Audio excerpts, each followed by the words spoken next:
Hi, I'm Derek Heidemann, and I'm the coordinator of Historic Trades here at Old Sturbridge Village. Here at Old Sturbridge Village, training is very, very important to what we do every day with the public. Our staff are incredibly skilled, and we're very, very lucky to have the talented staff that we have.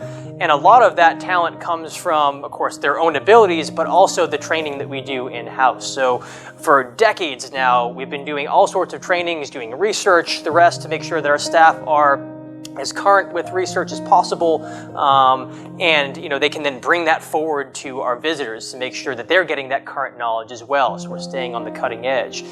Moving forward, especially with our NEH project as our motivator, we are doing a lot more to make sure that we have a more robust training program, bringing in more experts from the outside, allowing for more staff time to actually get our staff into our research library, into our collection to experience that history firsthand and then bring that to our customers. But at the same time, we are working on a major initiative to digitize all of our training materials and get them onto a digital platform that literally makes them available at people's fingertips. So whether they be on their smartphone or on a computer, staff will be able to access all the training materials for all of our exhibits, which will really revolutionize the way that we're getting information out to our staff. So reopening in the time of COVID has certainly meant that we've had to adapt in how we're presenting content to our visitors. And of course, the primary concern, along with presenting that content and educating and making sure people have a good experience while they're here, is making sure that both visitors and our staff are safe while doing so. So we've been very strict on a lot of our guidelines to make sure that everyone's being as safe as they possibly can, while at the same time providing the best content we possibly can as well.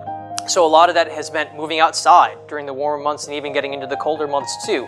Having a lot of things outside under tents. Our tin shop this year was entirely under a tent for most of the season, which in a way actually worked out because it enabled more visitors to see what was going on instead of having it inside the small tin shop with small room for people to move around inside of.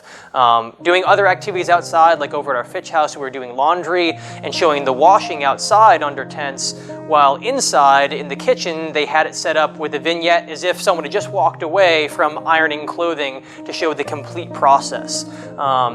So it did actually allow for more opportunities to discuss more than what we typically would because of staffing constraints or just what we were doing in a given exhibit at one time throughout the day.